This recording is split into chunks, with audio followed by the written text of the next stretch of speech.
冇啊，冇喎，真係冇喎。堅持到最後，咁就會有勝利。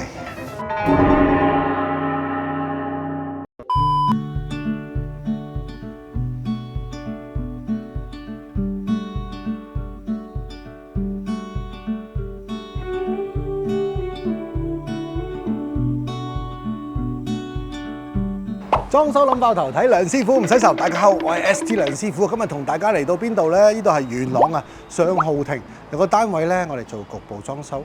咁呢都係啦，有個客喺會展就見到我哋，咁就想我同佢上去睇睇。我哋而家上去睇下 ，Let's go。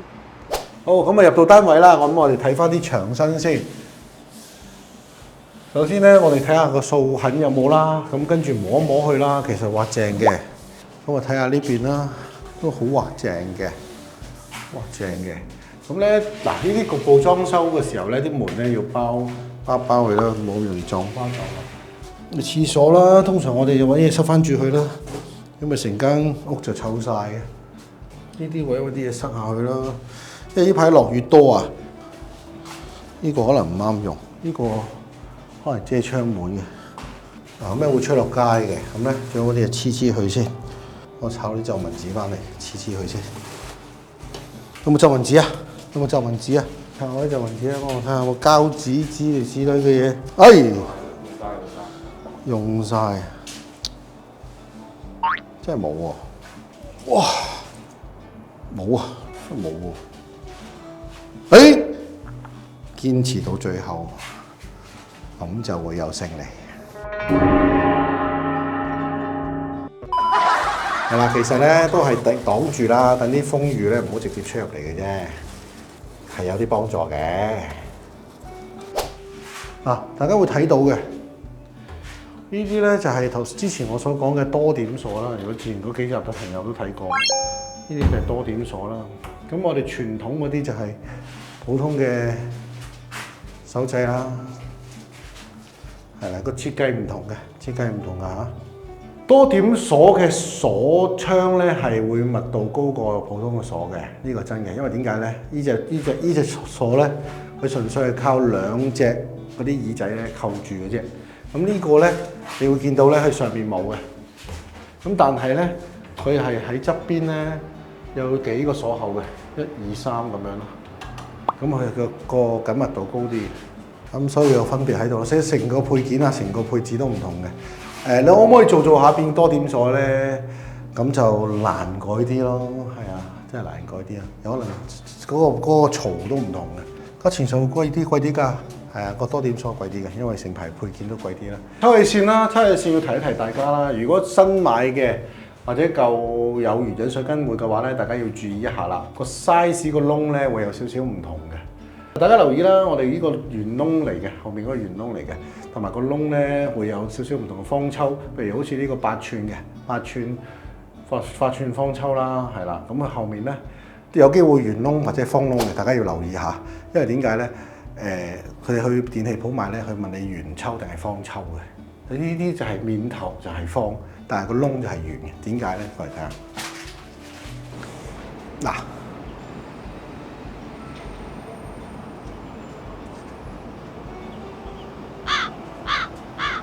A few moments later， 咁所以咧，大家買抽氣扇嘅時候都要注意啦。有時咧，師傅會問你：喂，你嗰個圓抽定方抽啊？嗱，個面係方嘅，但係咧你要知道個窿係咪圓定方啊？嚇，因為點解咧？有時呢啲方抽真係後面真係個方咁樣，你就要後面開個正方形咯，或者長方形窿噶啦。呢個係唔同嘅。如果買翻嚟你要換塊玻璃啊，咁樣就嘥咗啦，或者要更換就行嗰個轉啦。大家留意一下。啊！廚房呢度仲有一隻露台啦，有隻露台門啦，